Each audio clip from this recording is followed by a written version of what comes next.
Hoy va a ser un episodio diferente. No será la primera vez que dejo que alguien entre en mi espacio, nuestro espacio, y da lo mismo si es por no tener un espacio propio o por considerar que su espacio, el tema que está tratando, no pega tanto como si lo hace en el mío. Me da lo mismo por la razón que sea.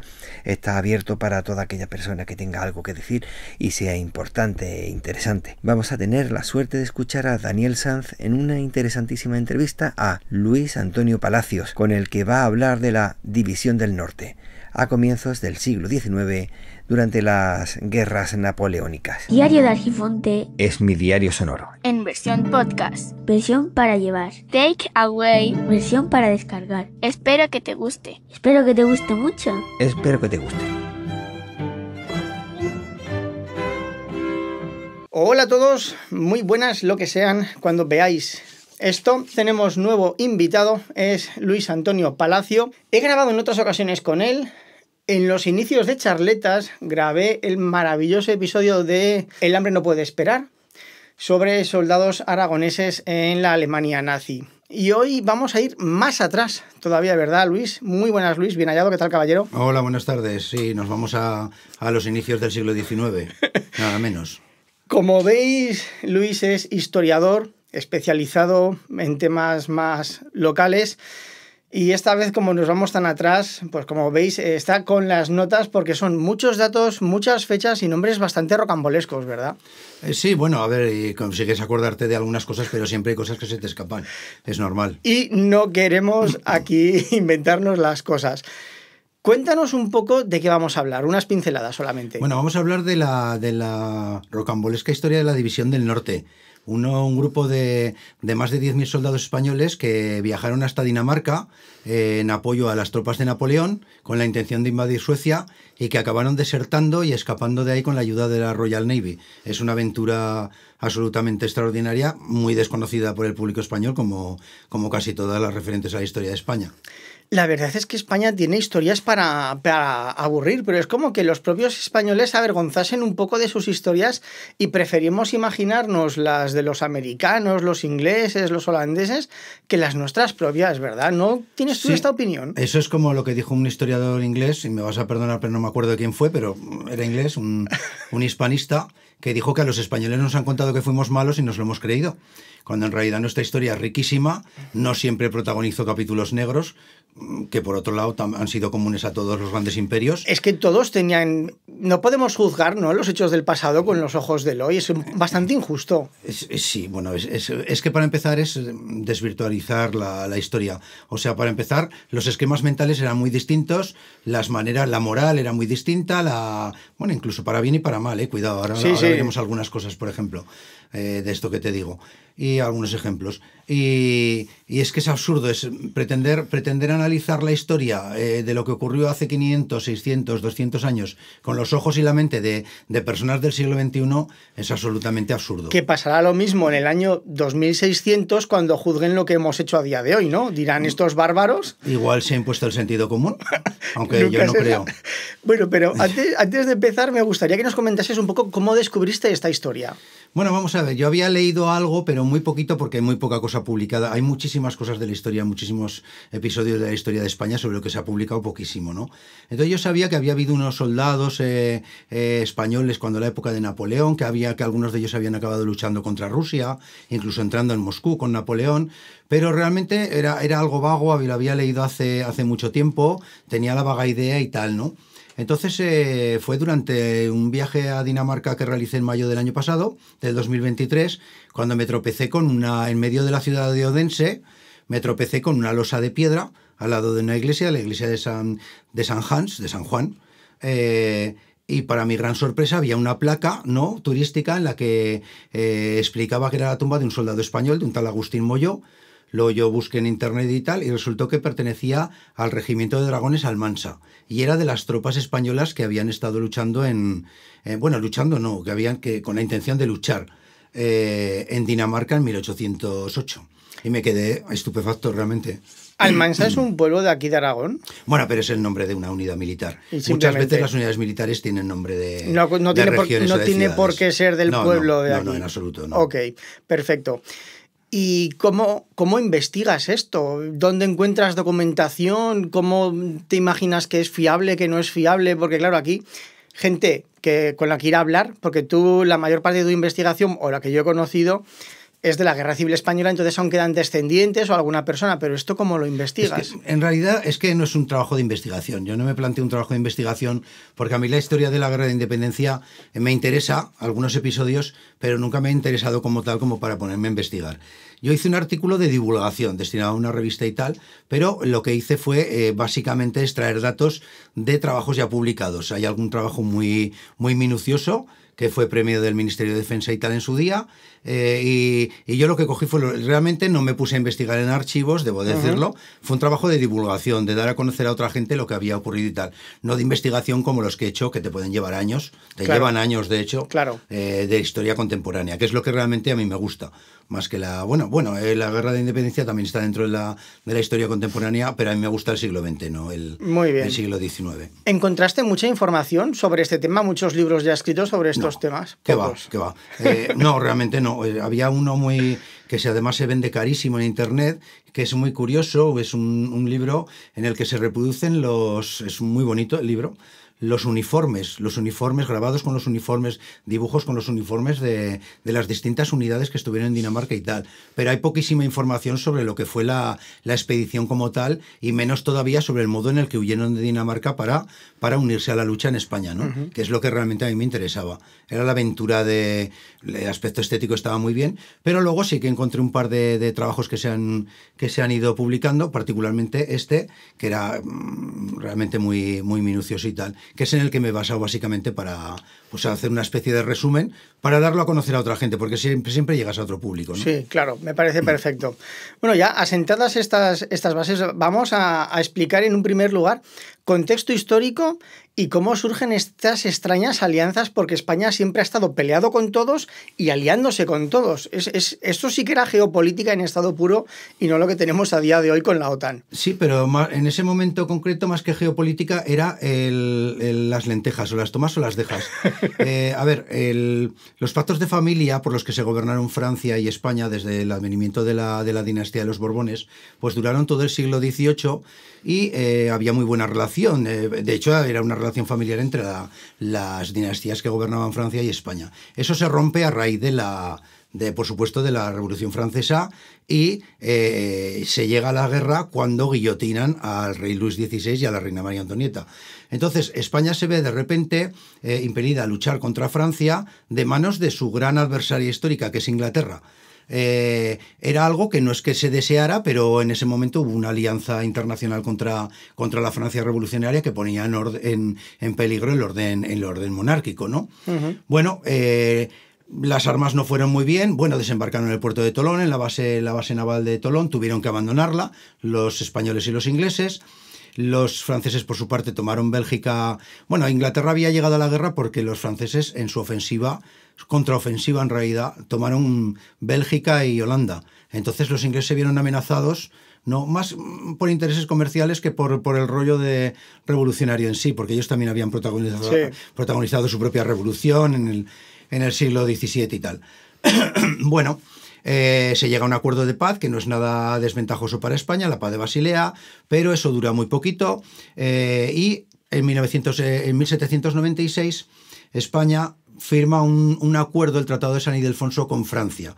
Francia, que ya estaba en manos de Napoleón, seguía siendo técnicamente una república, pero en la práctica ya empezaba a ser algo como y de hecho nada más parecido a una monarquía que el imperio que fundó Napoleón, que de hecho se llegó a tener el título de emperador, como ya sabes. Sí, sí. Entonces, bueno, ese Tratado de San Ildefonso que se le impuso a España, lo firmó pero muy a desgana, ¿no? Lo que pasa es que la Francia de entonces era como los Estados Unidos de ahora, que a veces toca el trágala, y tanto si te gusta como si no, pues a veces hay que tragar, ¿no? Sí. España también jugó ese mismo papel en siglos anteriores. Todo el que ha podido. Todo el que ha podido, y ahora lo hace todo el que puede, efectivamente. Es la condición humana. Bueno, el Tratado de San Ildefonso, una de las cláusulas era que en caso de que una de las partes luchara contra un tercero, podía pedir asistencia militar a la otra, ¿no? En este caso Francia-España o España-Francia, en forma de un cuerpo de ejército formado por unos 24.000 hombres, unos 18.000 infantes y unos 6.000 hombres de caballería, más un tren de artillería, que eran aproximadamente unas 25 piezas artilleras, ¿no? No era poca cosa para la época. No era poca cosa, en absoluto. Entonces, bueno, pues esto lo firman Godoy, que era el válido de la monarquía, era el hombre fuerte en ese momento en España, pero muy a desgana, y en realidad, aunque está aliado con Francia, él se cartea con los poderes enemigos de Francia, con Prusia, con Rusia. Austria ya está más o menos doblegada por Napoleón. Él tiene la esperanza de que los prusianos y que los rusos pongan en su sitio a Napoleón y poderse liberar de esa alianza que era un poco incómoda. Pero los servicios secretos franceses conocían las cartas, las habían interceptado, y entonces, y aparte Napoleón tenía sus propios planes para España, que ya no pasaban ni por mantener a Godoy ni por mantener a la dinastía borbónica, a los que despreciaba profundamente. Sí. A mi juicio, con toda la razón del mundo, hay que decirlo. Pues es que comentarios aparte, ¿no? No, bueno, poco... pero es que en ese momento la monarquía era realmente... Sí. España no podía estar peor. O sea, mantenía el imperio americano contra viento y marea, pero realmente el país estaba en una decadencia profundísima, que se alargaba en el tiempo, no acababa de desplomarse, pero no pintaba nada a nivel europeo. De todas formas, da igual quién esté en el gobierno, que al final nadie quiere abandonar las viejas glorias del pasado, ¿verdad? Bueno, al final se abandonaron a la fuerza, como le pasó a España, correcto, como le pasó a la Francia de Napoleón y como le ha pasado a todo Dios, y como le pasará en el futuro a los imperios actuales. Sí. Nadie se derrumban a veces desde dentro más que desde fuera, pero nadie los abandona esas glorias muy a... No, correcto. Desde Roma, que tenemos recuerdos, hasta el día de hoy. Exacto. Bueno, entonces Napoleón se encontraba con un grave problema, que era básicamente Inglaterra. No se doblegaba, no la podía invadir porque no tenía la fuerza naval suficiente como para desembarcar, lo que siempre ha salvado a los ingleses. Correcto. Realmente, que han sido poderosos en el mar y eso les ha salvado en tierra. Entonces, bueno, él plantea que la forma de acabar con el poder de Inglaterra es establecer un bloqueo continental. Cerrar todos los puertos del continente al comercio británico, de tal manera que el país se arruine. Entonces, bueno, pues solamente había 3 países. Es una guerra, bueno, España se ve, después de firma del tratado, se ve impulsada a la guerra contra Inglaterra, muy a su disgusto, pierde la flota en Trafalgar, y bueno, pues yo qué sé, ahí está se firma otra paz, la paz de Amiens, pero que solamente dura un año, y en 1804 se inicia una guerra que va a durar, 1803, perdón, se inicia una guerra que va a durar ya ininterrumpidamente hasta 1814, hasta el desplome definitivo del Imperio francés y de Napoleón. Entonces, bueno, pues España ahí está, mal que bien, se ve arrastrada a la guerra, y solamente quedan 3 países que hacen frente a las amenazas de Napoleón y que se niegan a cerrar sus puertos, ¿no? En ese momento eran 4. Estaban Rusia y Prusia, que seguían manteniendo la lucha contra Napoleón, estaba Suecia, estaba Dinamarca y estaba Portugal, que es una tradicional aliada desde el siglo XIV de los ingleses. Siempre ha tenido muy buenas relaciones. Perdona que te corte antes de continuar. Me estoy dando cuenta que los más jóvenes de por aquí se estarán preguntando, ¿pero qué narices es Prusia? Bueno, Prusia... Haz un resumen mínimo. Era básicamente la zona de Pomerania, que hoy es parte de Polonia. La actual región de Kaliningrado era Prusia Oriental, que ahora está dividida entre Polonia y... Prusia como tal ya no existía a raíz de la Segunda Guerra Mundial. Pero en ese momento era entre los reinos alemanes, por decir así, era el más poderoso y el que cortaba el bacalao, ¿no? Aunque no ocupaba todo el territorio de la actual Alemania. Pero era el poder dominante en esa zona de Europa. Y además era muy militarista, tenía un buen ejército, etcétera, ¿no? Eran estos de los sombreros que molaban, ¿verdad? Es que todos llevaban sombreros que molaban. En aquella época sí. Eran muy militares. Era una nación prácticamente militarizada, ¿no? Sí, pero no solamente Prusia. En realidad, el gran ejército europeo era el francés. Había la revolución, la convención, estableció el servicio militar obligatorio por primera vez y tenía un ejército enorme a nivel numérico y tal, cuantitativo y cualitativo. O sea, Napoleón realmente creó un ejército que era imbatible en esos momentos. Por eso llegó a donde llegó. Correcto. Era la gran fuerza militar, realmente no era Prusia, aunque en Prusia desde luego estaba muy... Pues bueno, España cada 2 por 3 andaba en guerras y... Es que España se ha comido y todas, Rusia y todos. Por no hablar de los ingleses. Es que realmente era un mundo muy militarizado y además que se llegaba a la guerra con mucha facilidad, mucha más que ahora, ¿no? Lo que pasa es que normalmente las poblaciones civiles no eran tan afectadas, lo eran, pero no con la saña que puede ser ahora. Claro, eran las batallas en campo abierto, choque de frente, no como ahora que es artillería, bombardeos... Hablo del siglo XIX, en siglos anteriores, en las guerras de religión y todo eso, había habido unas masacres espantosas y tal. Bueno, el caso es que en un momento dado, Napoleón se ve en problemas en el este y pide que la aplicación del Tratado de San Ildefonso. Y entonces dice que, bueno, pide esos... él tenía derecho a pedir esos 24.000 hombres por el tratado y pide que entre esos 24.000 hombres vayan los 6.000 soldados españoles que estaban destacados en un reino que había creado él, que era el reino de Etruria. Siempre se ha dicho que Napoleón tenía un proyecto para Europa, es verdad, pero era un proyecto que variaba constantemente. Él había creado el reino, Francia ocupaba buena parte del norte de Italia y tal. Entonces él habría creado un reino gobernado por el duque de Parma y su esposa, que era la hija de los reyes de España, María Luisa. Y entonces, para cimentar el poder de la reina, cuando se quedó viuda, de la reina de Etruria, María Luisa, pues los reyes de España mandaron una fuerza de 6.000 hombres. Pero ¿qué pasa? Que Napoleón, en uno de esos... Él cambiaba constantemente su proyecto, realmente, y por eso yo no tengo tan claro que tuviera verdaderamente un proyecto en mente, ¿no? Desde el principio y que lo fuera aplicando. Él decide que el reino de Etruria va a pasar a ser un ducado y que se lo va a dar un familiar suyo. Entonces, bueno, pues la reina le sobra y también los soldados españoles. Entonces dice, bueno, envíame esta fuerza al norte de Europa, en principio para luchar contra prusianos y tal, pero que vayan los 6.000 de España. De Etruria. Los 6.000 españoles que están en Etruria. Bueno, pues entonces salen fuerzas españolas. Si quieres, yo te voy... no me gusta nada leer cuando eso, pero no me gustaría dejarme nada. Tampoco querría perderme en batallones, tal cual, sino un resumen, a grosso modo. Sí, exactamente. De todas formas, sí. ¿Podemos publicar en enlace? ¿Este libro está publicado? No, esto es un artículo de revista. Tiene 60 páginas, es un artículo largo. Podemos poner el enlace a la revista y el que esté interesado que acceda a la revista y que se lo lea entero. Sí, se puede hacer. Claro, entonces nosotros pasamos por encima y los detalles, sabéis que es en una revista, no es cortito el artículo y ahí lo podéis leer entero con todos los nombres, los batallones y todas las fechas y vamos a ir de forma más didáctica por encima. Y en él se narra lo que vamos a contar hoy, que es la salida de Dinamarca y el destino no menos asombroso de los que no pudieron salir de Dinamarca, que son los que acabaron en Moscú. Que eso en otro episodio también lo contaremos por encima. Porque es que realmente los dos tienen tela, pero el de los que estuvieron en Rusia ya es como tremendamente increíble, ¿no? Hay películas con mucho menos. Sí, con muchísimo menos. Y desde luego, si hubieran sido ingleses o americanos, no te quepa duda que existirían películas de este episodio. Y no 3 o 4, correcto. Bueno, pues entonces, básicamente, los soldados que están en Etruria, los 6.000 soldados, 6.130, se van atravesando los Alpes por el Trentino hacia Alemania, ¿no? Porque su destino era confluir en Hannover, en la ciudad alemana, con las tropas que venían de España. Y los que vienen de España, pues los que vienen del oeste y del centro atraviesan no te digo las unidades, si quieres ya te lo diré, atraviesan la frontera por Irún y los que vienen de la costa mediterránea, de Cataluña, Levante y tal, atraviesan por la Junquera, básicamente los dos pasos importantes que siguen existiendo hoy en día. Los que llegan antes son los de Etruria y ahí hay un cambio de planes.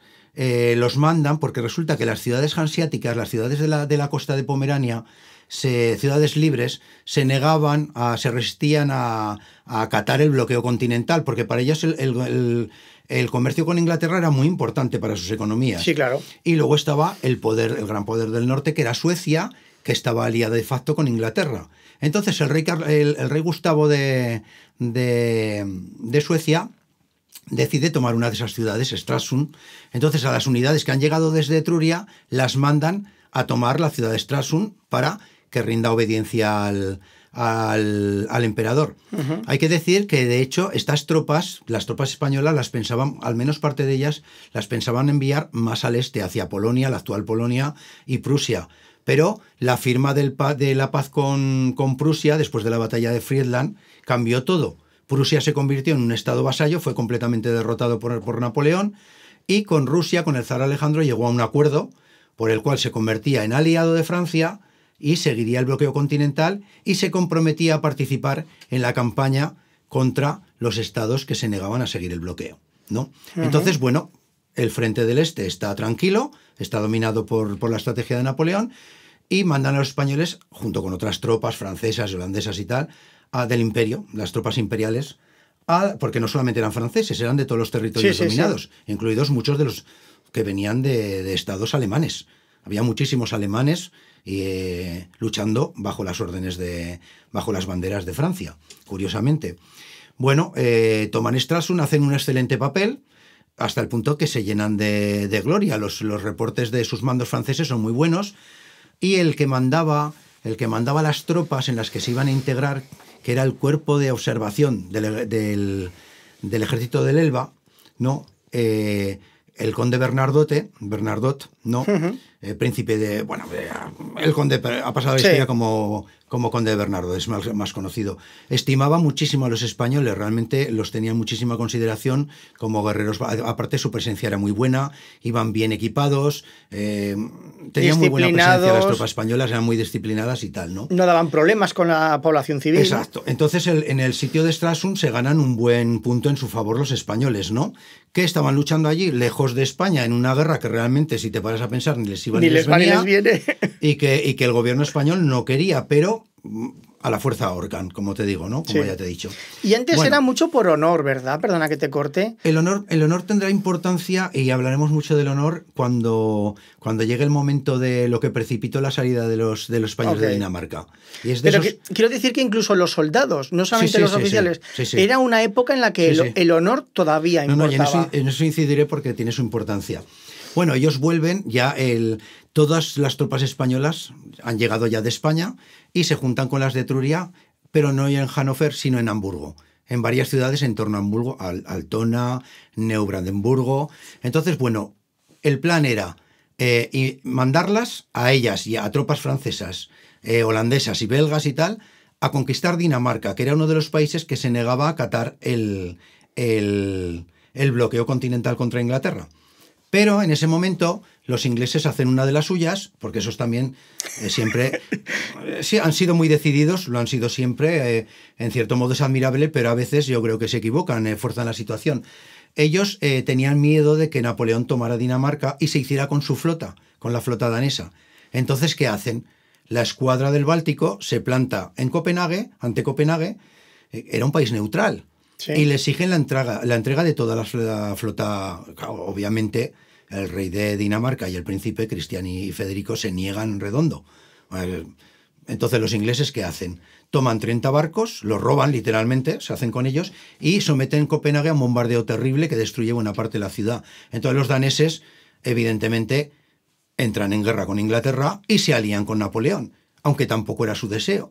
Entonces, ya solamente quedaban dos países, Portugal y Suecia, que se negaban claramente a acatar el bloqueo. Esto es muy de agárrame el cubata, ¿eh? Es que no tiene mucho sentido lo que hicieron, es que es una decisión muy... Pero los ingleses siempre lo han hecho. En la Segunda Guerra Mundial, la flota francesa, después de la derrota ante Alemania, se refugió en Orán, en la base de Merselkevir, y llegaron los ingleses y la bombardearon, mataron a más de 1.300, creo que fueron 1.300 soldados franceses, para que los barcos no pudieran ser entregados a Alemania. Era siempre como el decir... Bueno, claro, militarmente tiene un sentido, políticamente no. Claro. De hecho, Francia estuvo a punto de entrar en Inglaterra después de la destrucción de su flota.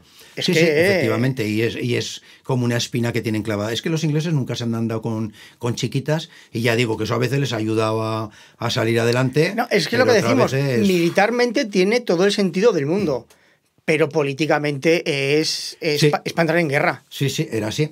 Entonces, bueno, pues el plan, Dinamarca ya no hace falta invadirla, lógicamente. Entonces el plan es que los españoles y otras fuerzas entren pacíficamente en Dinamarca y que desde allí den el salto, un desembarco en Suecia, para obligar a Suecia, con la ayuda de Rusia, que se había convertido en aliada de Napoleón, para someterla al poder francés, en otras palabras. No solamente que sigan el bloqueo contra Inglaterra, sino básicamente que se conviertan en una pieza más del poder francés.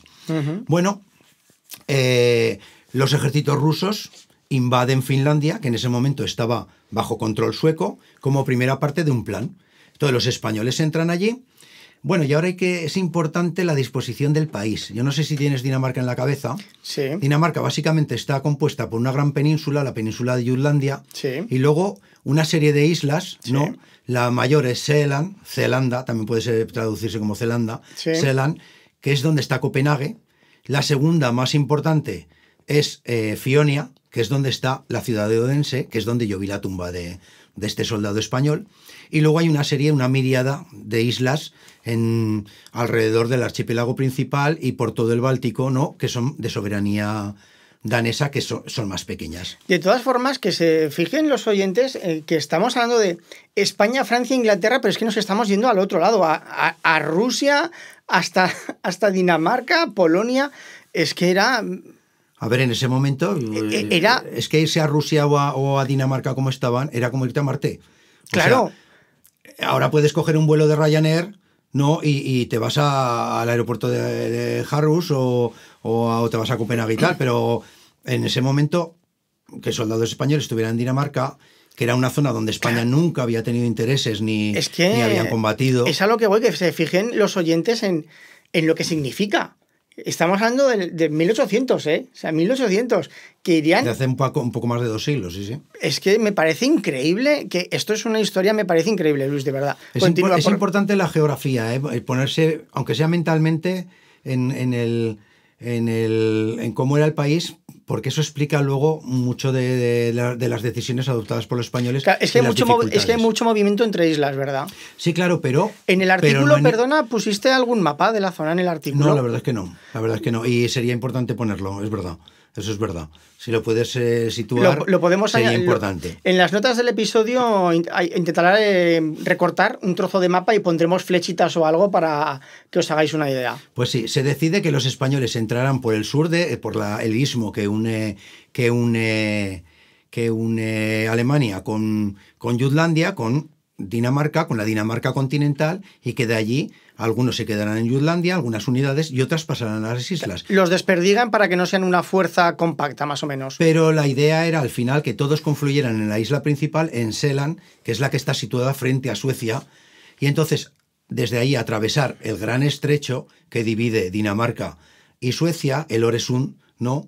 Es un brazo de mar, del Mar del Norte, el que une el Mar del Norte con el Báltico, para que me entiendas. No, pero vamos a ir a grosso modo y dicho, los detalles los tienen en el artículo, que exacto. Si no... Bueno, en torno a Hamburgo se quedarán unos cientos de españoles, porque allí quedarán los depósitos de las unidades, ¿no? Donde estaban, pues... la reserva, por así decirlo. Más que la reserva, sí, donde estaban, pues un poco la logística, ¿no? Bien. Donde recibían, pues yo qué sé, los uniformes, en fin, la reserva. Luego crean un hospital para los enfermos, que siempre hay enfermos y heridos y tal, en Riva, que es una pequeña localidad de Dinamarca, muy cerca de la frontera alemana. Hoy en día es una ciudad muy visitada, una ciudad pequeñita, porque es muy monumental y tal. Y los otros se desplazan hacia Kolding, desde donde tenían que atravesar el mar, un pequeño brazo de mar que le llaman el pequeño Belt. No es el nombre real, pero es conocido como el pequeño cinturón. Bueno, que atraviesa a la isla de Fionia y a Odense. Desde la isla de Fionia tendrían que atravesar el Gran Belt, un segundo brazo de mar más extenso, que lleva a la isla de Seeland y a Copenhague. Y una vez allí, cuando decenas de miles de soldados estuvieran concentrados en Seeland, darían el gran salto para invadir las costas de Suecia en su provincia más sureña, que es Escania. Bien. O sea, no sé si os ponéis más o menos en situación. Pero ¿qué pasa? Que estamos hablando de marzo de 1808 y el mar todavía está congelado. Y hay otro pequeño gran problema, y es que la marina danesa, Francia no tenía una marina reseñable que se pudiera batir con la inglesa, y Dinamarca tampoco. En cambio, la Royal Navy tenía la flota del Báltico, que eran 16 buques que en un momento dado podían ser reforzados por otros llegados de Inglaterra, con mucha rapidez, y eran barcos muy potentes y muy fogueados. Entonces se establecen, en medio del mar medio helado o helado, se establecen buques de la Royal Navy, ¿no? que están en el Gran Belt, entre las dos islas principales, y en el Øresund, ¿no? Con lo cual, dicen, bueno, es que ahora mismo cruzar es imposible. intentar el desembarco es imposible. En realidad, la misión de la Royal Navy era no solamente proteger las costas del sur de Suecia, sino también hacer frente a la marina rusa, que era la que le preocupaba. Y que la marina rusa podía actuar podía llegar de refuerzo desde su base en San Petersburgo, ¿no? Que en ese momento era la capital y tal. Bueno, entonces dice, bueno, pues de momento no podemos, hay que distribuir a las unidades por diferentes lugares y pues esperar a que llegue el deshielo y a conseguir barcos, etcétera. Esto era una historia, porque claro, las unidades estaban compuestas por miles de hombres y entonces las destinaban a un pueblo, a una ciudad pequeña. Dinamarca era un país en el que no existían grandes ciudades, aparte de Copenhague. Incluso hoy en día no existen grandes ciudades realmente, como pueden ser las españolas y tal. Hay ciudades de cierta importancia, pero no... Es un país bastante rural. Y los sitios donde caían los soldados, pues la gente los tenía que mantener, los municipios los tenían que mantener, les tenían que Tened en cuenta que igual que no era fácil llegar desde España hasta aquellos lugares, no existían carreteras, no existían aviones, la logística era en carretas, en barcazas, en barcas y en barcos, y no existían los congeladores. O sea, no existía el frío en el transporte. Y son esas zonas de por allá arriba, Luis, corrígeme, son poco habitadas precisamente porque los recursos los tienen que dar prácticamente la tierra. Claro. Entonces, incrementar esos cientos, miles de soldados...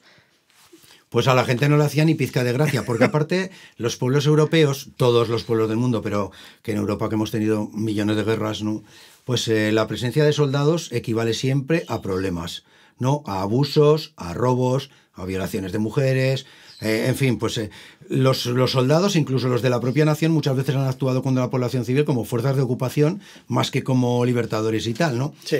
Entonces, bueno, pues los daneses no los acogen no los acogen con hostilidad, pero son fríos. Con recelo. Hay que decir que, bueno, cuatro de las unidades se establecen en otras tantas ciudades de Jutlandia, en el continente, y las otras consiguen pasar a las islas y se establecen en la isla de Fionia, en torno a Odense y tal, ¿no? En diferentes pueblos.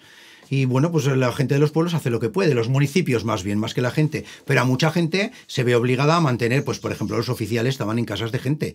Claro, a ti tú eres un granjero y te clavan 6 oficiales extranjeros con los que ni siquiera te puedes comunicar, porque eran españoles y tú eras danés, y los tienes que mantener tú. O sea, porque muchas veces la logística del ejército no llegaba para suministrar alimentos y tal. Entonces, bueno, pues ¿y quiénes eran estos españoles? Porque para empezar los daneses muchos pensaban que eran mahometanos, que eran musulmanes, ¿no? Sí, claro. Sí. Entonces, bueno, pues la primera impresión que se llevan no es desagradable porque de entrada son cristianos, aunque son católicos, que los católicos no les molaban mucho, ellos eran protestantes, pero ven que era gente muy piadosa. Todos los días respetaban el rezo del Ángelus a mediodía. Y los fines de semana, los domingos, había misas de campaña en las que participaban todos en riguroso orden de formación, etcétera. Eran gente disciplinada. Y luego, pues, les llaman mucho la atención algunas de las cosas que parecen absurdas, ¿no? Pero que llegaron a Dinamarca con los españoles. Por ejemplo, el tabaco de liar, o sea, los cigarros. ¡Ostras! Ellos no fumaban cigarrillos y tal, les llama mucho la atención y adoptan esa forma de... ¿Y qué fumaban? Me imagino que mascaban tabaco. ¡Ostras! Que es lo que se hace en muchos sitios. Les llama, por ejemplo, ellos aprenden, los daneses de los españoles, a aliñar las ensaladas con aceite y sal. Ajo, vinagre. Sí, el ajo tampoco lo usaban y comienzan a usarlo. Los paraguas, no se asombran cuando ven a españoles con paraguas porque no tenían ni idea de lo que era eso. Pero dicen, coño, esto es útil, ¿no? Pero sobre todo los españoles les gustan por una serie de motivos, ¿no? Y además en muy poco tiempo cambia totalmente el estado de ánimo para bien de la población danesa. Les gustan porque son gente muy llana, a diferencia de los arrogantes soldados franceses, humildes, holandeses, ¿no? Y tal. Era gente muy llana, incluso los oficiales eran gente de hecho los oficiales la pequeña burguesía de cada pueblo empieza a invitarlos constantemente a veladas y tal, porque era gente que sabía quedar muy bien, sabía estar muy bien y tal, gente interesante y tal, pero que, en fin, que tenían el porte y la... Tenían porte, exactamente, ¿no? Y luego los soldados eran muy piadosos con la gente pobre, no, eran muy compasivos y eran muy cariñosos con los niños. Se los ganan. Entonces, bueno, pues en Odense, que es donde están en torno a Odense es la ciudad de Hans Christian Andersen, el autor de cuentos. Siempre se ha dicho se cree que su cuento del soldadito de plomo pudo surgir de esta experiencia, ¿no? Él era muy joven, muy chiquitín, tenía 3 años, pero él se acuerda y él escribió muy bien. Y entonces hay un párrafo que lo escribió él que me gustaría leértelo literalmente. Hans Christian Andersen escribió un párrafo ex proceso sobre estos soldados españoles. Sí. Increíble. Siempre se acordó. Y de hecho, posiblemente fue por eso que en sus últimos años vino a residir al sur de España. Por ¿no? favor, léelo textualmente. Pues él escribió, pero lo que más me agradó en mi recuerdo y que fui reviviendo después en numerosas narraciones fue la estancia de los españoles en Fionia en 1808. Ciertamente entonces yo no tenía más que 3 años, pero recuerdo perfectamente aquellos hombres morenos que paseaban armando bulla por las calles y los cañones disparando en ejercicios, no en combate. Vi dormir a aquella gente en una iglesia medio derruida al lado del hospital, sobre montones de paja. Un día un soldado español me tomó en sus brazos y me puso sobre los labios una imagen de plata que llevaba en el pecho. Me acuerdo de que mi madre se enfadó porque debía ser algo católico, dijo. Pero a mí me gustó la imagen y también al extranjero, que bailó conmigo, me besó y lloró. Seguramente también él tendría hijos allá en España. Vi cómo llevaban a uno de sus camaradas al paredón por haber asesinado a un francés. Impulsado por este recuerdo escribí muchos años después mi poemita El soldado, que Chamisso tradujo al alemán y se incluyó en el libro ilustrado Soldatenlieder. Resulta difícil para mí las palabras danesas. Hombre, la verdad es que no, sí. Y siempre se ha dicho que el soldadito de plomo, que el cuento pudo surgir de esta experiencia con los soldados españoles, ¿no? Quedaron palabras que durante muchos años se mantuvieron. Hay una muy curiosa, a los soldados españoles les llamaban carajos. ¿Qué carajo es esto? ¿Qué carajo? Porque era una palabra que pronunciaban mucho. Y luego hubo palabras como muchacho o adiós, sin ese, adiós, que se incorporaron a la lengua danesa, pero que luego con el tiempo se fueron perdiendo. La que todavía perdura hoy en día es la de españoler, que es como conocen a la gente de nuestro país. Y luego queda mucho mito. Todavía ahora, 200 años después, cuando en Dinamarca, pues sabes que la mayoría de la gente es muy rubia y tal, muy nórdicos. Cuando nace un crío moreno o con un carácter muy fuerte, dicen, este procede de los españoles. Y de hecho hay familias que realmente tienen antepasados españoles, porque algunos de los españoles acabaron quedándose allí y hubo muchas mujeres danesas que acabaron embarazadas por el trato con los españoles. También se cuenta una leyenda de una campesina que se quedó embarazada de un español y luego cuando se fue el español se quejaba ante sus vecinos. Decía, coño, ¿y ahora cómo me voy a comunicar? ¿Cómo voy a poder hablar con mi hijo si yo no hablo español? Y su padre es español, ¿no? Entonces se le recuerda siempre con cariño y no es fácil que a un ejército extranjero se le recuerde en ningún sitio con cariño. No es nada fácil. No. Más que nada porque lo que tú has dicho es que no hay nada nuevo bajo el sol. Un ejército en una población, mal.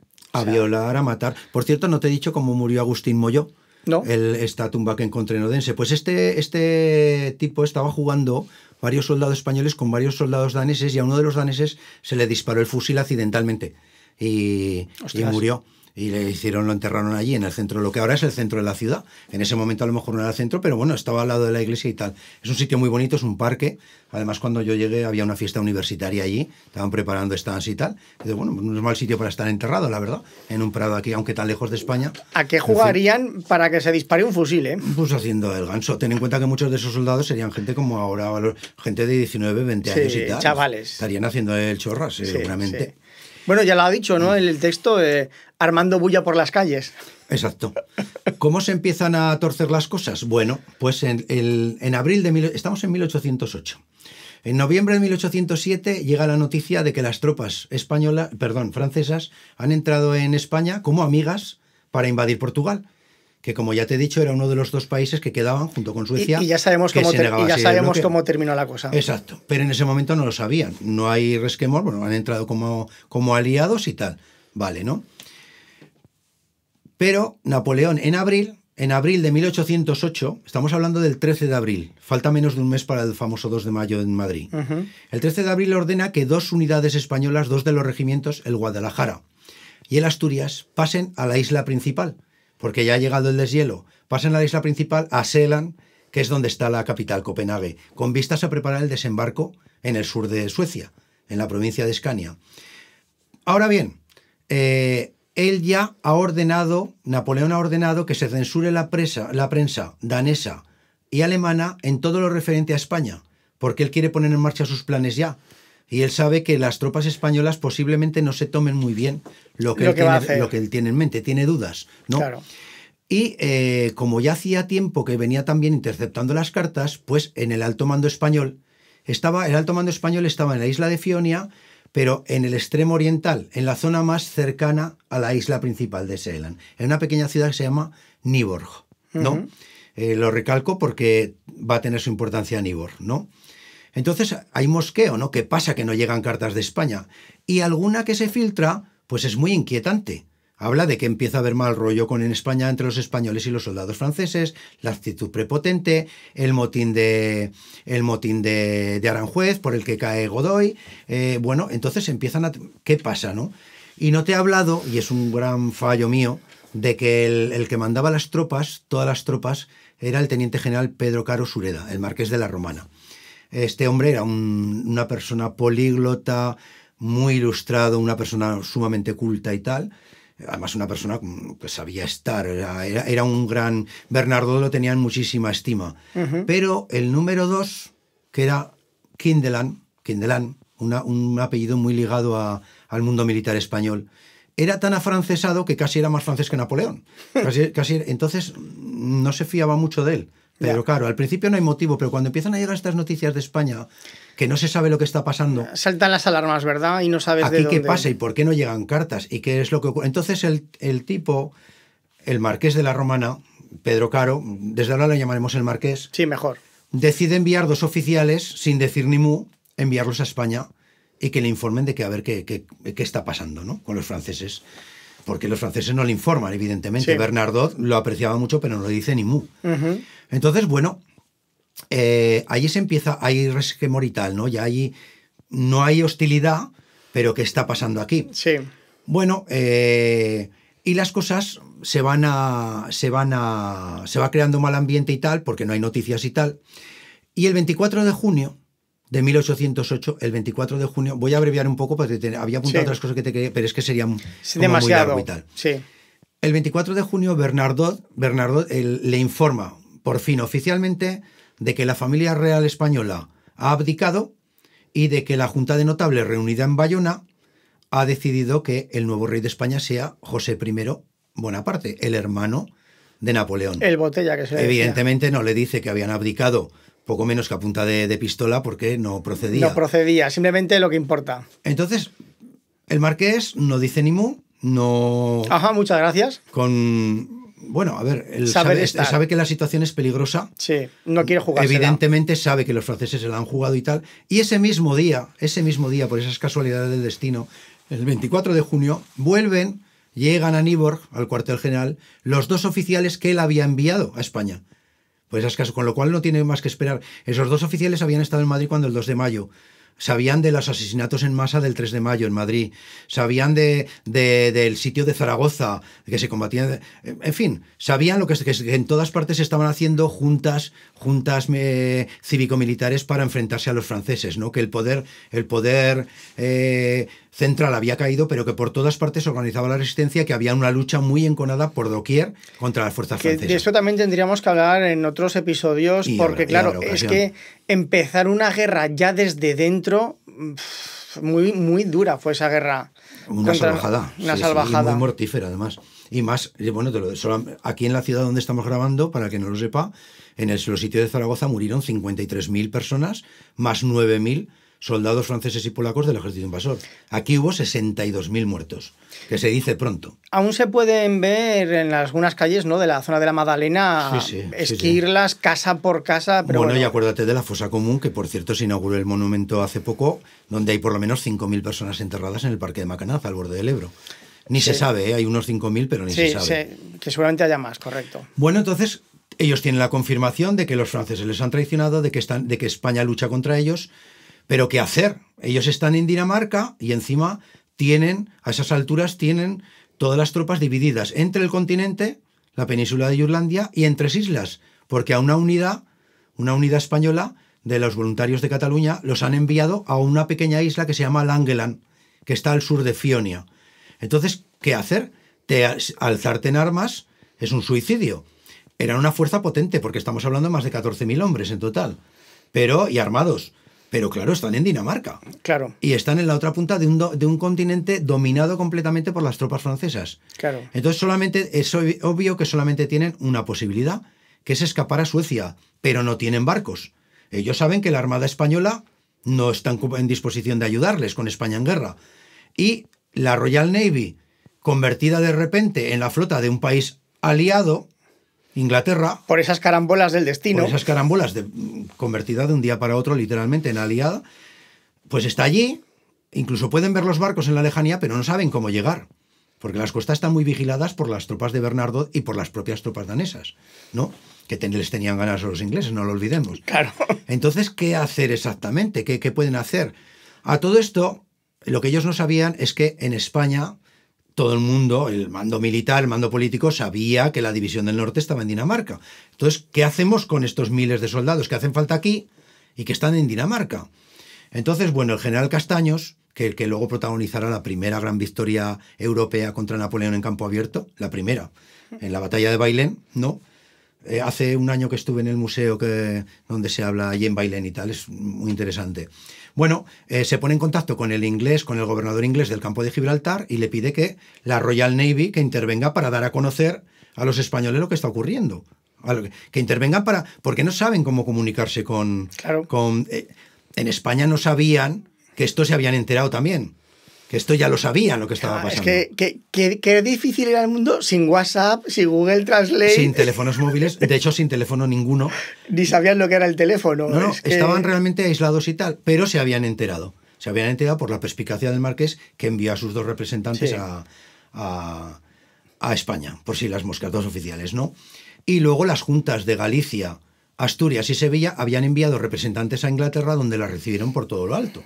Porque claro, la situación de Inglaterra era muy difícil con el bloqueo. Solamente tenía como aliada a Suecia, que estaba en peligro inminente de sucumbir, de ser invadida, y de repente se le abre a Napoleón otro frente en España y dicen, ¡buah! Estupendo. Además, los españoles realmente siempre han tenido fama, hemos tenido fama de ser duros, guerreando y tal, y la guerra de independencia vendrá a demostrar que no es un mito, que es verdad. Sí. Que es verdad.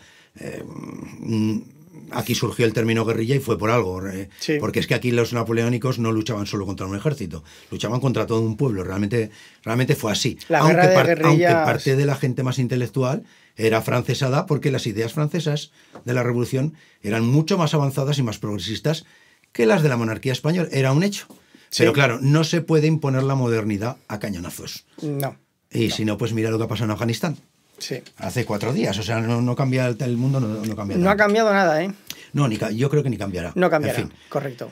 Entonces, pues, desde Inglaterra, desde Londres, al jefe de la flota del Báltico, de los 16 barcos que tenían en el Báltico, que era el almirante James Saumarez, ¿no? Es un apellido extraño, no sé de dónde viene. Sí, la verdad es que... James Saumarez, le ordenan que se ponga en contacto con los españoles.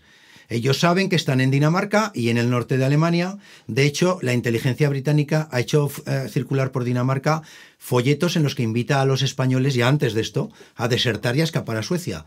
Pero no saben la localización exacta, ¿no? Saben que andan por allí, por diferentes sitios, pero no saben cómo. Entonces, los españoles están intentando contactar con la Royal Navy y la Royal Navy está intentando contactar con los españoles, pero nadie puede. Nadie puede. Y a todo esto... Y entonces es el propio Napoleón el que hace estallar todo, ¿no? El que hace que las cosas se precipiten. Y aquí venimos a todo este concepto del honor que existía antes, que era tan importante y a mi juicio en muchos sentidos súper positivo, ¿no? Sí. ¿Qué pasa? Que Napoleón ordena que todas las tropas españolas... Napoleón no era tonto, no era ningún estúpido. Entonces él desconfiaba mucho de la lealtad de las tropas españolas, por mucho que estuvieran en Dinamarca. Claro. Y que no se podía arriesgar a que miles de hombres en armas, más de 14.000, de repente se alzaran en armas, porque en un momento dado podían echar abajo toda... Los derrotaría, sin ninguna duda, porque estaban en territorio, pero podían ser un problema muy serio y podían impedir la invasión tendría que de Suecia. Parar sus planes y desviar tropas para sofocar eso, y eso es tiempo, y en aquella época era mucho tiempo, no era 3 días. Era mucho tiempo, exactamente. Entonces les ordena que presten juramento de lealtad a José I como rey de España. Entonces dices, bueno... Un juramento de honor. Un juramento, claro, era un juramento. Y ese momento era muy importante, porque claro, si no juraban, Si se negaban, el marqués dice, bueno, el marqués y su Estado Mayor, pero no a Quindelán, porque a su número 2, como era tan afrancesado, no se fiaba de él.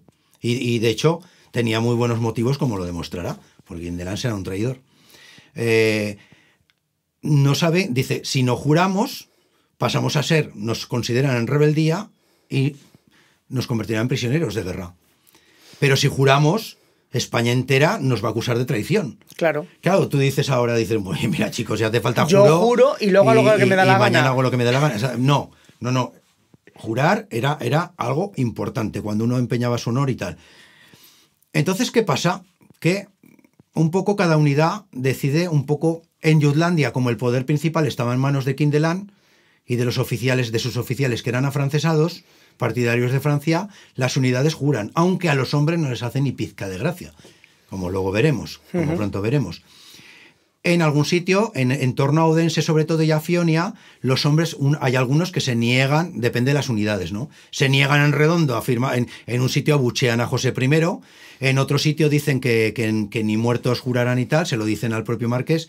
El marqués tiene miedo porque ellos ya están diseñando un plan para escapar de Dinamarca, con la ayuda de la Royal Navy, con la que todavía no han contactado, pero los hombres no lo saben. Y si los hombres se rebelan, entonces pueden echar por tierra todos los... Y él tampoco podía decírselo. No, claro, era una situación... Era una situación muy difícil. Y de hecho, ¿qué pasa? Que las dos unidades, el Guadalajara y el Asturias, los regimientos que están en Seeland, se sublevan, no estaban en Copenhague, estaban en Roskilde, la antigua capital real. Es una ciudad muy pequeña, sí, da igual. Un sitio muy interesante. De todas formas, encerrar a cientos de hombres tampoco tenía que ser fácil en aquellos lugares. Bueno, hablo de miles, ¿eh?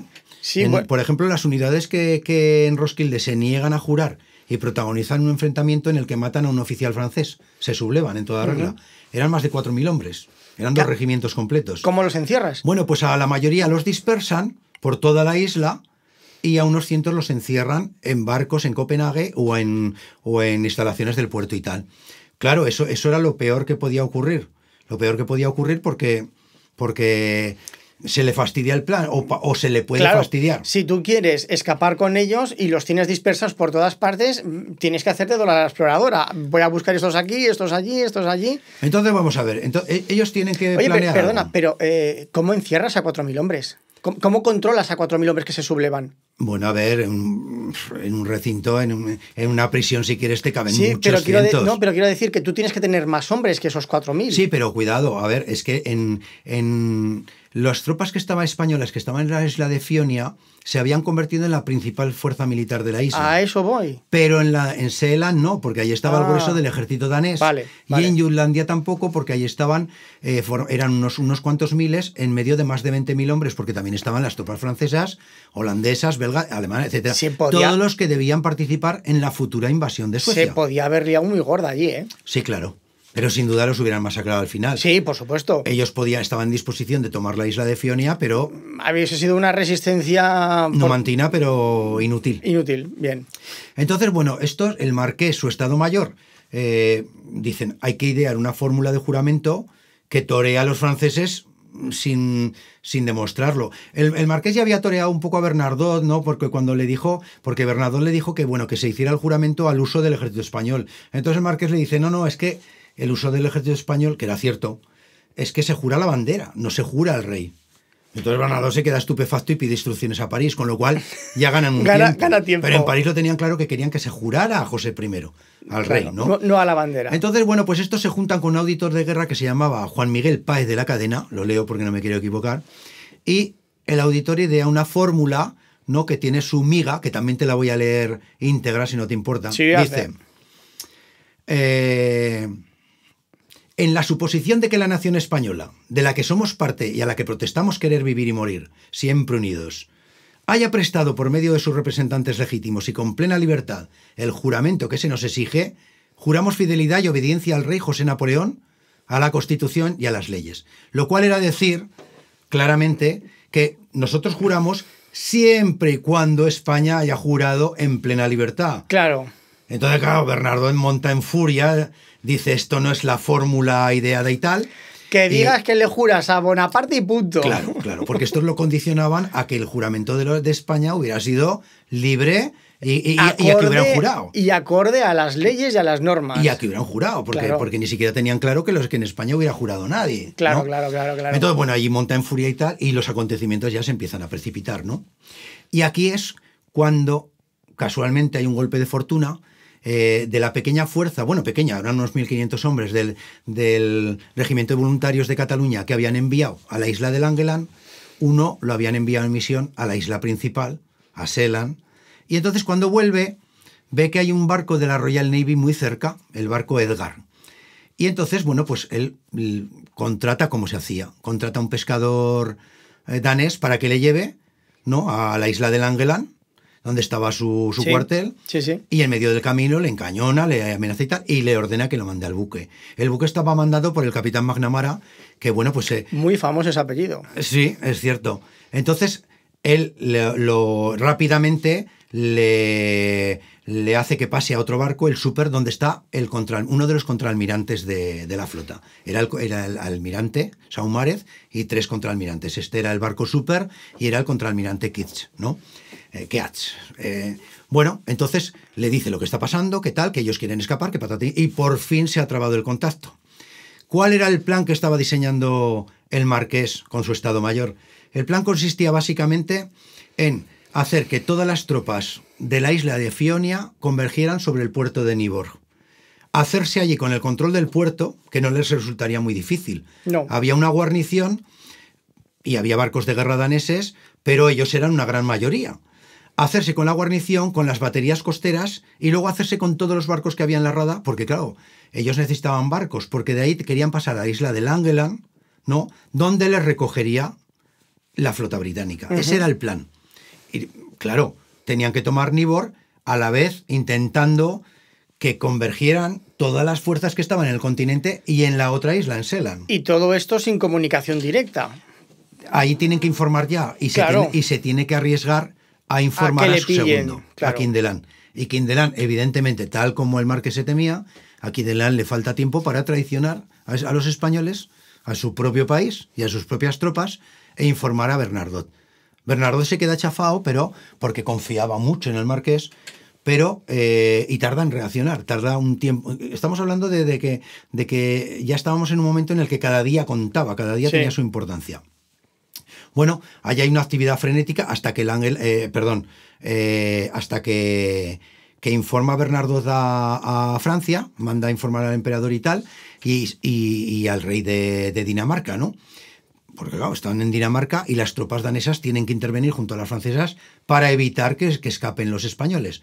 Bueno, y aquí voy a cortar un poco, voy a abreviarte un poco. Llevamos ya 56 minutos grabando, vamos a intentar resumirlo en 5 minutos. El caso es que, bueno, pues las tropas españolas toman Nyborg, se hacen con las baterías, los barcos daneses se niegan a cooperar, pero ahí está la Royal Navy que ha confluido sobre el puerto y a cañonazo limpio les obliga a ceder. Como se hace todo en esta vida. Exacto. Los españoles se hacen con el control del puerto, de las baterías costeras y de 44 pesqueros y 3 buques de guerra daneses. Esos los tienen que utilizar para pasar a miles de hombres a la isla de Langeland. Mientras tanto, en la isla de Langeland se había llegado a un acuerdo entre caballeros, ¿no? Un acuerdo entre caballeros que era pues el conde, que era básicamente el dueño de toda la isla. Era una franja de tierra de 50 kilómetros de largo por unos entre 3 y 9 kilómetros de ancho, una especie de salchicha, por decir así, ¿no? Sí. Y con un pequeño puerto, Soderberg, es muy difícil de pronunciar, en el que pensaban embarcar. Entonces los españoles dicen, bueno, nos vamos a... Estaban en posición de tomar la isla militarmente, pero el conde no se quiere arriesgar a un enfrentamiento militar. Dice, vale, no hay combate, no os entregamos los cañones, no os entregamos la fortaleza y todo lo que pidáis de comida y tal a la población civil lo pagáis. A cambio nosotros permanecemos inactivos. Un pacto entre caballeros. Sí. El honor era... No te doy mal, no me das mal. Y se respetaba. Y de hecho se respeta hasta el día 15 de agosto en el que estamos ya... Te estoy hablando del 8 o 9 de agosto, ¿no? Sí. Bueno, toman Nyborg, toman la isla de Langeland, ¿no? Aunque las tropas danesas... Es que ya han pasado 5 meses, ¿eh? Más o desde menos. que llegaron, más o menos, sí. Bueno, hay aspectos que no te he contado. Por No, ejemplo, mejor. En la isla de Langeland hay una pequeña fuerza francesa que cogen prisionero al mando. Lo dicho, es que son 60 páginas de un artículo que lo tenéis en las notas del episodio, podéis ir a leerlo entero. Bueno, toman la isla de Langeland, toman Nyborg, y las tropas de Jutlandia se ponen en marcha. Los hombres pasaban olímpicamente de lo que pensara Kindelan y sus oficiales, sus altos oficiales, y se querían reunir con sus compatriotas para escapar. Los que están destacados en Aarhus y en Randers, en el centro, le echan un morro increíble, se presentan en el puerto de Aarhus, es uno de los que visité yo casualmente el año pasado, y dicen, con todo el desparpajo, dicen que necesitan barcos, que les presten barcos, porque tienen que ir a Nibor para prestar juramento de fidelidad a José I. Y cuela, porque como no había comunicaciones... Y lo tenían que hacer. No había telégrafos, no había tal, consiguen que les dejen unos barcos y se van. Luego, ojo, ellos desembarcaban, luego aún tenían que atravesar toda la isla de Fionia para llegar a Nibor. Hay otra de las unidades, escapa a través del puerto de Fredericia, atraviesa el Gran Bell en barcas pesqueras, y luego en una marcha ininterrumpida de más de 22 horas hacen los 90 kilómetros que les separaba de Nibor. Ojo, ¿eh? Pero en la unidad donde estaba Kindelan y tal, parte de la oficialidad, la tercera parte, unos nueve oficiales y unos cientos de hombres, pasan de sus mandos y escapan hacia esa misma playa, hacia Fredericia. Pero para cuando llegan, las tropas danesas y francesas les han cortado el paso. Entonces dicen que el oficial de más alto mando era Antonio Costa, creo recordar era un teniente. Entonces les dice que va a fusilar, que va a diezmar a las tropas, va a fusilar a 1 de cada 10 y que los oficiales se han pasado. Y dice, bueno, la culpa, yo asumo la responsabilidad, y hace un gesto que se ha conservado para la historia, que es Recuerdos a España de Antonio Costa, y se suicida, ¡pum! Ahora está enterrado allí en un pueblo cercano y su tumba pues recibe homenajes periódicos por parte del Estado español. A principios del siglo XX se construyó una placa. Bueno, afortunadamente este hombre no ha sido olvidado como tantos héroes españoles que hay enterrados por ahí. Que a día de hoy puede parecer una tontería, pero no lo era. No era para nada. Entonces esa gente pues no se constituyen en prisioneros, no pueden pasar. La gente que está en Hamburgo, algunos de los hospitalizados en Ribe logran, porque informaron hasta los hombres que estaban en el hospital, de que tenían que confluir a Nibor para escapar. Algunos lo consiguen, y era bastante difícil, estando enfermos o heridos y tal, lo consiguen, pero los que están en Hamburgo, que había más de lo habitual, había más españoles de lo habitual, porque habían enviado a unos 30 oficiales para conmemorar, porque se iba a celebrar el aniversario, el cumpleaños de Napoleón con un gran desfile, ¿sabes? Claro. Y allí pues están, pues por ejemplo, Bernardot, el propio conde Bernardot, el francés, tenía un centenar de españoles que era en su guardia personal, porque se fiaba mucho de ellos. Todos esos caen prisioneros, la gente del depósito de Hamburgo cae prisioneros.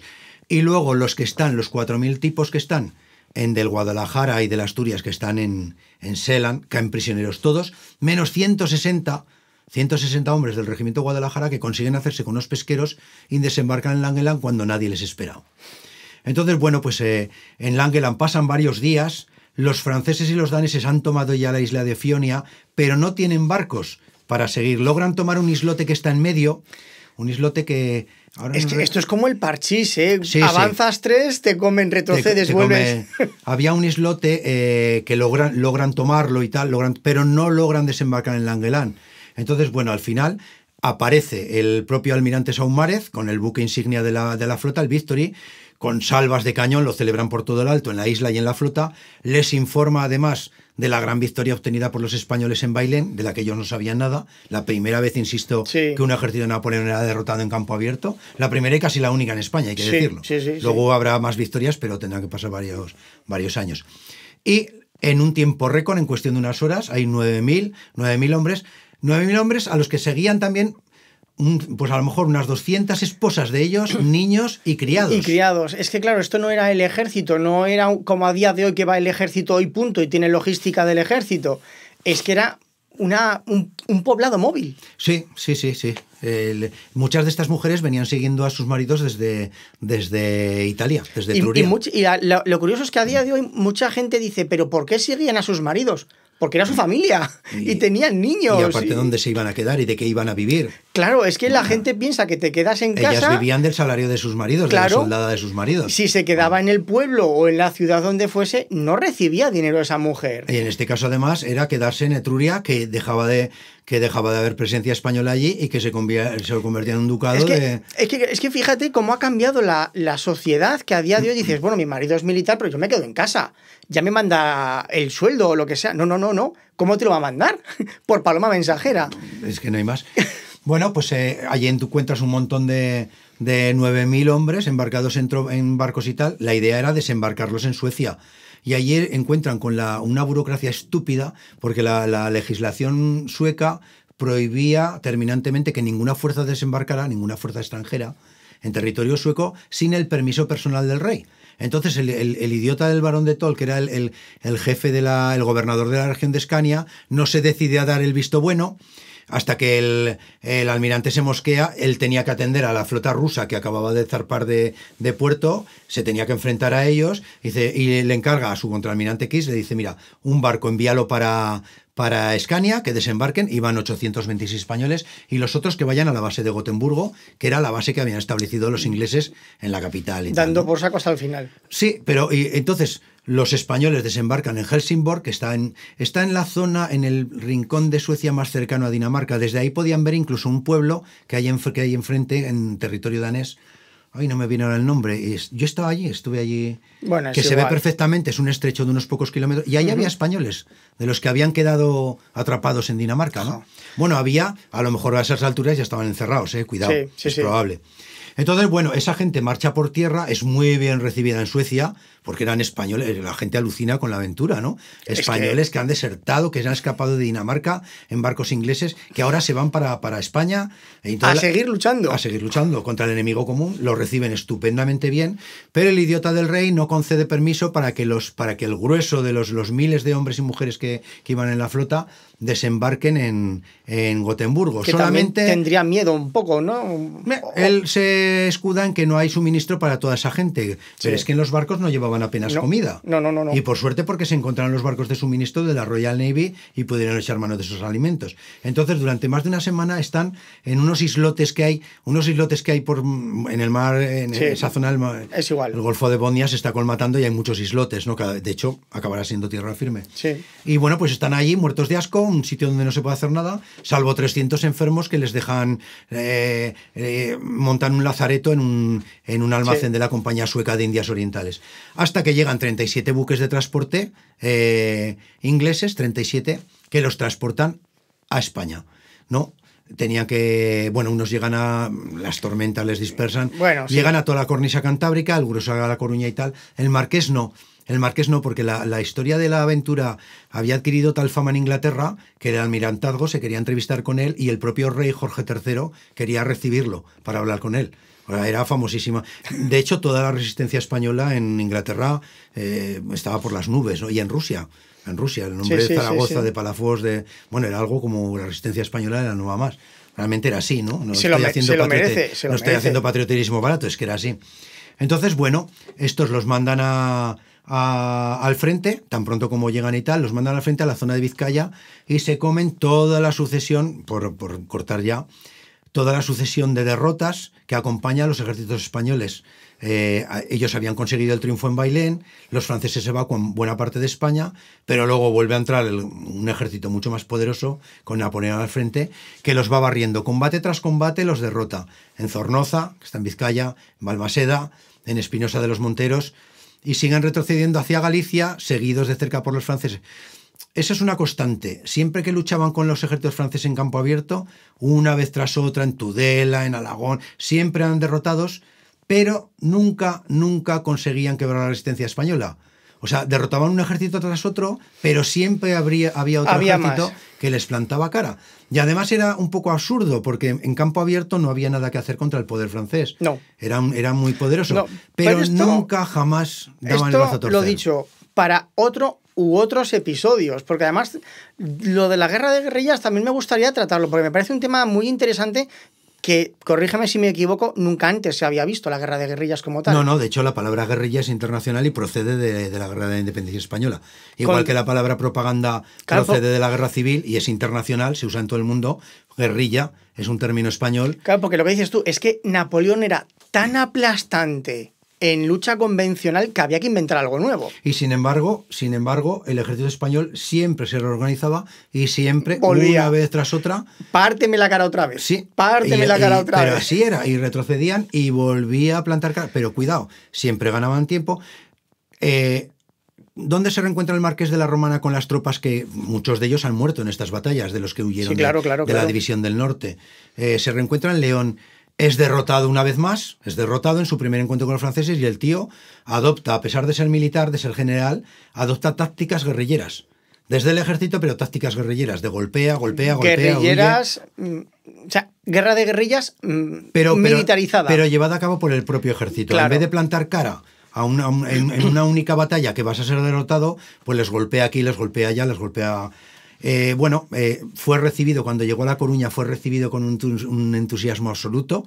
Los propios ingleses que estaban en La Coruña, las tropas británicas, alucinaban, porque fue recibido, el Marqués de la Romana fue recibido como un héroe nacional, ¿no? Es que en su día era famosísima toda esta historia de cómo miles habían escapado de Dinamarca a través de Suecia y de Inglaterra y tal. Y muere a causa de una enfermedad en enero de 1812, cuando bajaba con sus tropas hacia Badajoz para unirse al duque de Wellington. Luchando. Sí, seguía luchando. Por desgracia no vio el final de la guerra de la independencia, de la victoria contra Francia. ¿Fue generosa España con los hombres? Pues este país nunca ha sido generoso con sus héroes, pero sí que es verdad que a los oficiales que volvieron de Dinamarca, la Junta Central les reconoció siempre a todos un grado más de graduación militar. Sí. Y a todos los hombres que habían participado en aquella, los miles, les concedió una enseña especial, una estrella de plata, en la que ponía la patria es mi norte. Eran de la División del Norte, la patria es mi norte. Entonces sí que es gente, muchos murieron en la guerra, en esas batallas. Tú dirás. Había menos. Hay que decir que cuando en Zornoza y en Balmaseda fueron derrotados, Napoleón en persona se alegró mucho de que algunas de estas unidades que habían huido de Dinamarca estuvieran ahí, porque de forma muy mezquina le agradaba que hubieran sido aplastadas, ¿no? Estas unidades. Sí, es que Napoleón ha pasado a la historia como un grande y como el primer europeísta. Para mí siempre ha sido otro fulano ávido de poder, que no vaciló en quemar millones de vidas por su... Es así. Pero bueno, para la historia ha quedado como un gran... En fin, yo qué sé. Desde luego era un gran estratega, eso no cabe duda. Pero lo cortés no quita lo valiente, que decimos, ¿no? Pero yo no siento ningún respeto por el personaje histórico. Realmente arrastró a su país y a todos los pueblos de Europa a unas guerras espantosas en las que murieron varios millones de personas, varios millones, ya digo 62.000 solo en esta ciudad, por no hablar de la destrucción absoluta de la ciudad, de todos sus monumentos artísticos, de bibliotecas en las que se guardaban incunables valiosísimos que se perdieron para siempre. En fin. Bueno, no hay más que ver cómo acabó. Y bueno, pues esa es la historia de la División del Norte. Te podría contar muchas más cosas, pero yo creo que era suficiente. Ya vale. Y en la siguiente hablaremos de qué fue de los más de 5.000 españoles que no pudieron escapar de Dinamarca, que cayeron prisioneros, se constituyeron prisioneros y fueron llevados a campos y a castillos como presos, como prisioneros de guerra a Francia, ¿no? Y allí tenían que estar, en principio, hasta que acabara las guerras de napoleónicas, que se iban a extender todavía por más de 6 años. Pero ellos no lo sabían. Solo que la historia iba a dar una vuelta de tuerca tremenda. Y ya lo veremos. Y ese va a durar... Igual son 2 episodios. Fijaos lo que os digo. Este ha sido largo, el otro... Mira que era mucha menos gente y ya tenemos más o menos contada la mitad de la historia, pero lo que le pasa a los otros es increíble. Bueno, también es muy difícil porque participaron en las principales batallas de Rusia, entonces realmente contar las batallas como tal, aunque tuvieron un papel que es importante, pues también lo podemos reducir simplemente a comentar. Una pasada por encima. Sí. Luis, muchísimas gracias por tu trabajo, muchísimas gracias por tu labor de divulgación. Yo creo que esto es interesantísimo, yo creo que a todos los... seguidores les va a gustar. Es una aventura, realmente. Tal cual. Es que da para serie, ¿eh? Ríete tú de Juego de Tronos. Bueno, es que de todas maneras es increíble. Hace unos años, cuando estaba yo por Camboya, me enteré que no lo sabía. Y mira que he leído que había habido una expedición española que llegó a conquistar la capital de los Jemeres. Solo que no la colonizaron, no colonizaron Camboya, pero llegaron a conquistar la capital. Y habían salido de Filipinas, que era colonias. Y dices, pero es que es increíble. ¿Cuántas vueltas han dado? Han dado cantidad de vueltas, pero algunas absolutamente desconocidas y olvidadas. Pero es increíble, o sea, ¿qué hacían estos tipos castellanos? Bueno, casi todo castellanos, había aragoneses también y tal, pero de la corona de Aragón, pero ¿qué hacían en Camboya estos tipos, no? Y además saliendo desde Filipinas, madre mía. Increíble. Es un ejemplo, ¿no? Pero es que dices, De verdad, lo que no haya hecho un español es... Sé que suena a patrioterismo barato, pero es que es verdad. Es que es verdad. Sí, y bueno, Luis, muchísimas gracias. Lo dicho, y espero vernos pronto. Un saludo a todos y hasta la próxima. Hasta la próxima. Muchas gracias por tu tiempo y ya sabes cómo contactar conmigo. Hasta luego.